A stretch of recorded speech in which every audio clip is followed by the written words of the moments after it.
Hello guys, সবাই কেমন আছেন? আজকে এত বড় ইলিশ, আমার পছন্দের ইলিশ মাছ। এখানে মা অনেক বড় ইলিশ মাছের আঁশ ছুলে নিচ্ছে চামচ দিয়ে। বড় ইলিশ তো ইয়েতে থাকবেই আঁশ।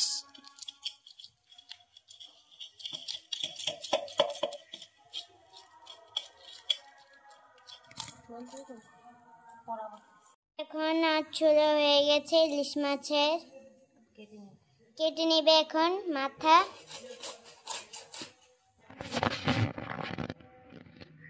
একটা মাথাটা কেটে নিচ্ছি। ডিম, এই মাছের বড় মাছের ডিম একটু আছে, অল্প হয়েছে বড় মাছের।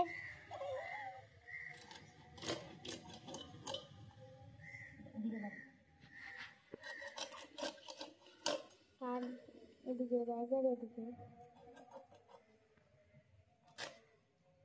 একটু উপরে বেরিয়ে আমরা একটু পারো। এখানে মেঘ হবে মনে, আমি জানি না। এদিক দিয়ে, এই পাশে দিয়ে, এই পাশে দিয়ে, এই পাশে দিয়ে, এই পাশে দিয়ে আয়।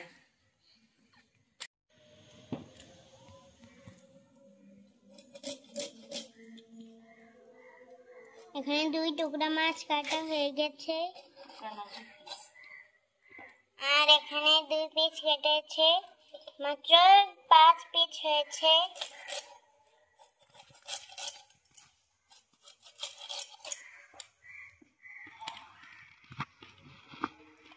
অনেক পিচি হলো না, এখানে চুল।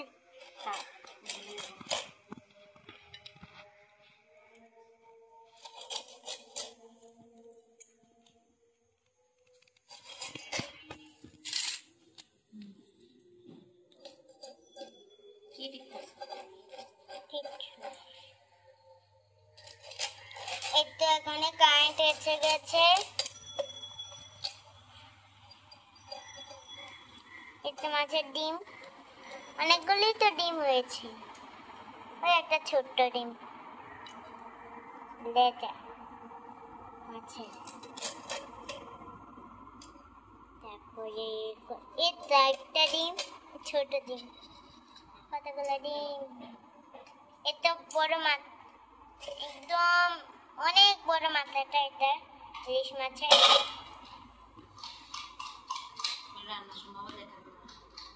রান্নার সময় মা দেখাবে। এখন রাখি।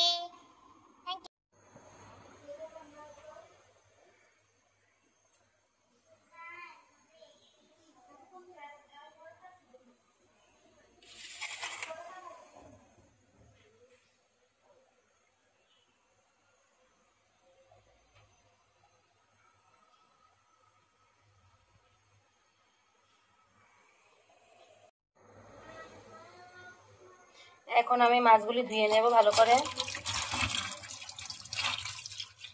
মাথাটা রেখে দেবো, অন্য আরেকদিন খাওয়া যাবে।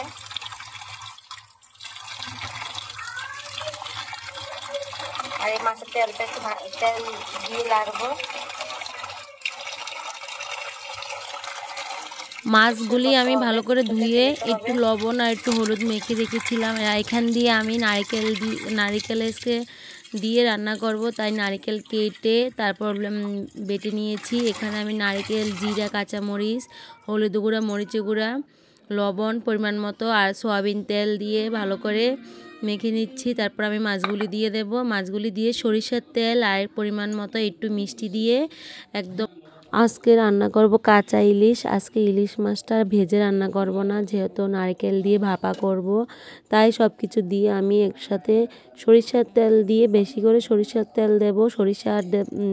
কাঁচা সরিষা দেইনি, সরিষার তেল দেব বলে সরিষার তেলটা দিয়ে আমি একদম দমে বসিয়ে দেব কিছুক্ষণের জন্য। তাহলেই আমার ইলিশ মাছ সবচেয়ে কম মানে একদম সহজ রান্না হলে ইলিশ মাছ যেভাবে রান্না করবেন ওইভাবেই ভালো লাগবে। আমাদের ঘরে তো এই ইলিশ মাছের ভাপাটাই বেশি পছন্দ করে। ইলিশ মাছ রান্না করব, সাথে আর পটল আলু দিয়ে পেঁয়াজ দিয়ে ভাজি করব। আর টক ডাল রান্না করব। আজকে আর বেশি কিছু রান্না করব না। আর আমার মেয়েরা তো ইলিশ মাছ হলে নারিকেলের ঝোল দিয়ে যদি ইলিশ মাছ রান্না করি, ওরা তো আর ডালও পাতে নেবে না, আর আলু ভাজি কোনো ভাজি ওরা খাবে না। এই তো এখন আমি সরিষার তেল দিয়ে দিচ্ছি। মেয়ে আমাকে সরিষার তেল দিচ্ছে অল্প অল্প করে, আমাকে আরও বেশি করে সরিষার তেল দে। যেহেতু ইলিশ মাছটা শুধু সরিষার তেল দিয়েই রান্না হবে, আমি সয়াবিন তেল দিয়েছি, একদম সামান্য একটু সয়াবিন তেল দিয়েছি, যাতে কড়াইতে না লাগে আর কি, একদম সামান্য। একটু হলুদ তেল দিয়ে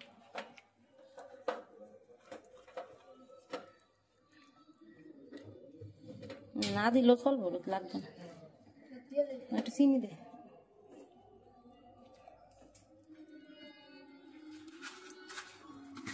রাখবো আস্তে দে, না না না বেশি গেছে।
এই তো আমার রান্না ইলিশ মাছটা হলেই হয়ে যাবে।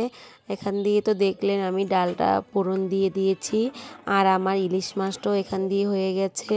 এই তো তেল উপরে উঠে গিয়েছে, তার মানে মাছটা পুরোপুরি সিদ্ধ হয়ে গেছে আর সব কিছু পারফেক্টভাবে হয়ে গেছে। এখন আমি নামিয়ে নেব, নামিয়ে মেয়েদেরকে খাবার দিয়ে দেব। বড় মেয়েকে খাওয়াই, মানে ওকে আমি নিজ হাতেই খাওয়াইয়ে দেবো। ও হাতটা একটু কেটে গিয়েছে, তাই ওকে ও নিজে হাতে খেতে পারবে না, তাই ছোটোটাকে মেখে দিয়েছি, ও নিজে নিজে কাটা বেছে খেতে পারে।